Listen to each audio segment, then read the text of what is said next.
now to the Bungle Bungles. That's a place of majestic formations deep in the Kimberley in the far north of Western Australia.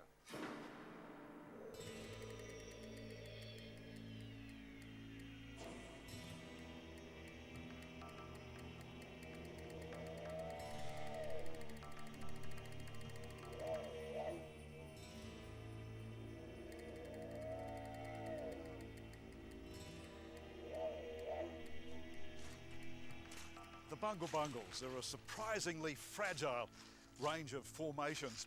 Over the last 400 million years, the winds of the Tanami Desert have blasted through these sedimentary deposits to create the unique dome-like formations that we see around us. In this timeless part of the world, one needs to stop and look closely, very closely, to discover that many living creatures have made this their home. The deep gorges may at first look bone dry, but take a walk and you'll eventually find water.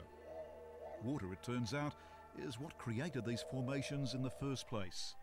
Persistent and heavy rainfall hundreds of millions of years ago slowly eroded the sandstone rockbed to leave the unique dome-shaped formations we find today.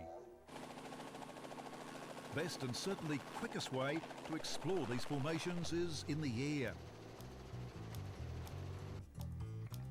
In fact, it's only recently, 1982, that the Bungle Bungles were discovered. And that was from a pilot flying a TV crew. He was flying over this, the Purnululu National Park, when he spotted some heavily striped dome-like formations. His story spread quickly, with thousands of visitors now making the trip through the Kimberley every year to get here. But it is remote, and twice as many people will fly here as drive. The rock formations are surprisingly high, the entire massif rising some 300 metres from the surrounding arid landscape.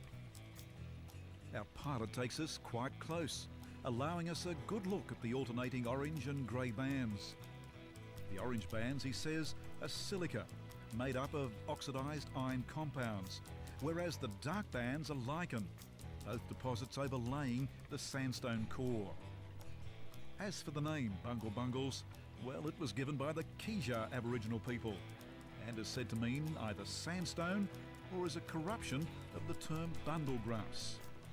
They are indeed an imposing sight, one of Australia's most fascinating geological landmarks, the Bungle Bungle Ranges of Western Australia.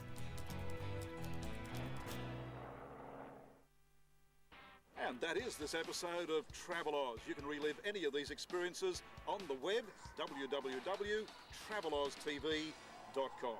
www.traveloztv.com. When next we travel Oz, we visit the Waltzing Matilda Billabong. This is Banjo Patterson territory, and we celebrate that with a gathering of bush balladeers. Dirty, stinking, metho-drinking, God-forsaken, trouble-making, ugly-looking, damper-cooking, beer-swilling, lady-killing. We travel to an outback festival, complete with bunny races and feats of strength. The two Tims bring their own dash of colour to the Melbourne Cup, while we join a group of whale researchers as they follow the humpbacks off the far New South Wales south coast. That is TravelOz. I'm Greg Granger. Happy travels.